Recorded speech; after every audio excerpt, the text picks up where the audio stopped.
There was once an old miller who lived with his 3 sons. The 2 elder brothers were both very lazy. Father only seems to love our younger brother. Boring, isn't it? Yes, and he'll do anything just to please Father. Makes you sick. But the youngest son always worked as hard as he could. You must be very tired too, my son. Have a little rest. I'm fine, Father. Why don't you have a rest? Hey, and where have you been? Father! Father! What's the matter? Are you all right? And suddenly the father of the 3 brothers died. Father, goodbye. After their father's death, the eldest son took the mill for himself, and the second son took the donkey. They gave the youngest son the cat and a loaf of bread and kicked him out of the house. He had nowhere to go and didn't know what to do. Oh, I'm so hungry. Here, you have some too. Huh? But, you're eating bread just like a human. Yes. You spoke. Yes, I can speak really well. Oh, you really surprised me. But that's wonderful. Now I won't be lonely.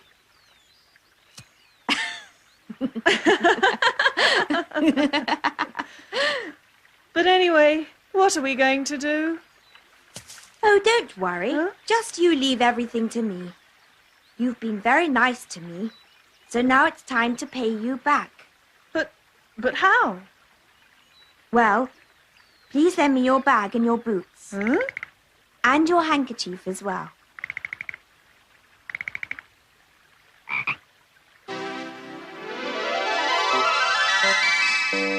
Now, please wait here for a while.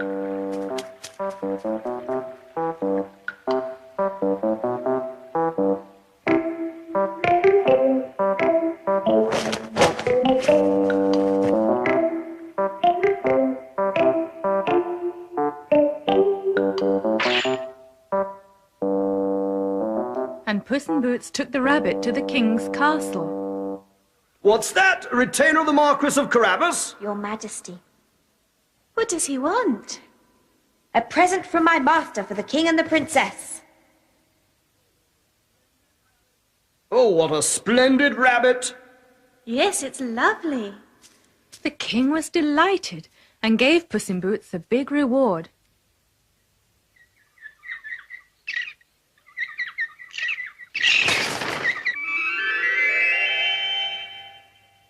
Oh, another present from the Marquis of Carabas. Well, thank you very much. Please tell your master I am well pleased with his gifts. Certainly, Your Majesty. And every day after that, Puss in Boots took gifts to the king and the princess. And then one day, the king and the princess went out for a long drive in their coach.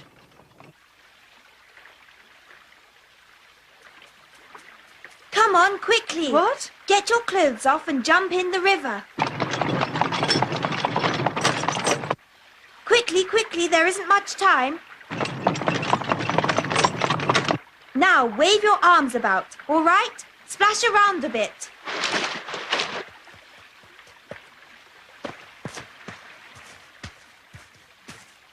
Right, now we're ready.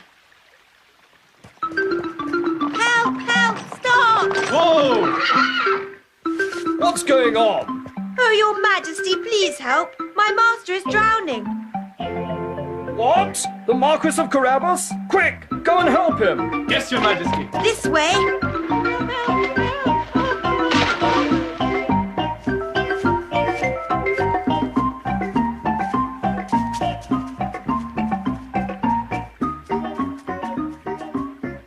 Puss in Boots explained to the king that someone had stolen his master's clothes while he was in the water. Immediately the king sent for some clothes from the castle and presented them to the Marquis. Oh, Marquis, they suit you well, don't they? Yes, they do. Oh, I know. Let us take you home to your castle in my coach. My castle? Your Majesty, the castle's over that hill. But I... Oh, don't worry. I'll go ahead and tell them you're coming. Your Majesty, please follow at your leisure. Well, I must say your servant is most thoughtful. Now, please join us for a leisurely drive. Puss in Boots raced towards the fields that belonged to a wicked ogre. This ogre used nasty magic to frighten all the farmers who lived on his land. Puss in Boots quickly gathered all the farmers together and explained to them how to attack and defeat the ogre. Could we really do that? What can we do? Well, the king will be coming by here soon in his coach. And so? When the king asks you about this land, you must say it all belongs to the Marquis of Carabas. Is that all we have to do? Yes, that will solve all your problems. Believe me, everybody, this will lead to the defeat of the ogre. Right, we'll do just as you say. Now, don't forget.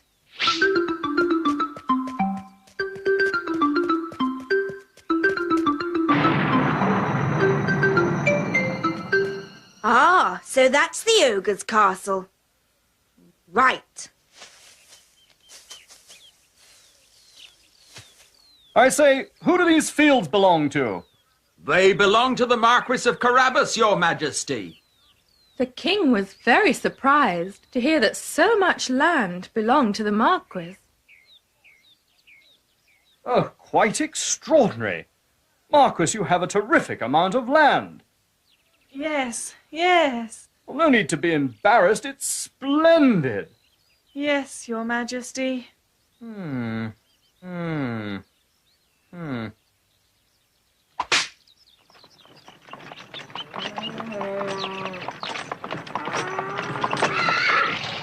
I say, who owns this farm? This all belongs to the Marquis of Carabas, Your Majesty. But it's far bigger than my farm.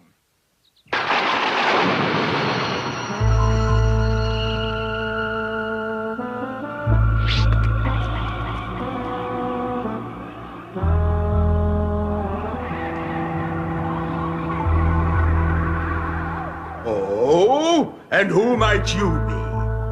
Good day to you, sir. I am here on my master's errand. And what does he want? Well, sir, my master says... Puss in Boots pleased the ogre by telling him that his master would soon be arriving with many gifts. Then he praised the ogre for his ability to change shape. Oh, that's right. I can change into anything. Oh, well, with such wonderful magic, it must be very easy to change into a lion. Easy, you fool! It's a very rare skill. I bet that frightened you. Yes, it did. I know you can do anything, sir, but I don't suppose you could turn into a tiny mouse this size. What do you mean? I said there's nothing I can't do. Look! Oh, that's marvelous. And can you jump up here?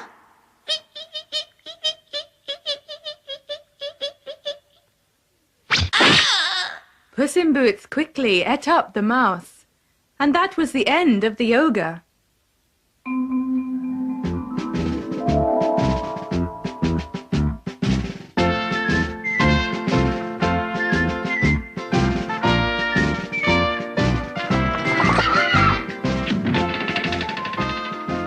Welcome, your majesties, to the castle of the Marquis of Carabas.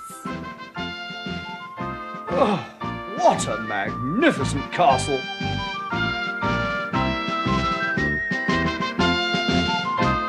Puss, what does all this mean?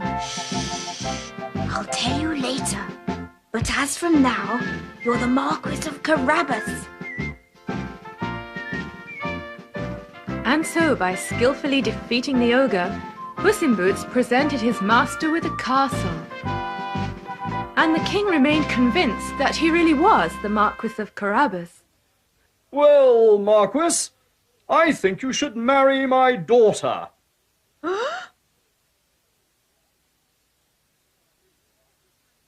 The princess as my wife? That's right. Well, of course, if only she agrees. Hurrah!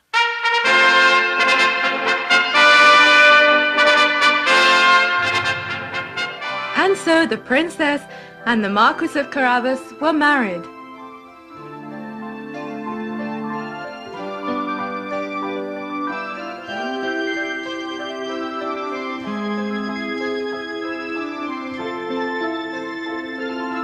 And all the people were delighted that the kind Marquis of Carabas was now their master.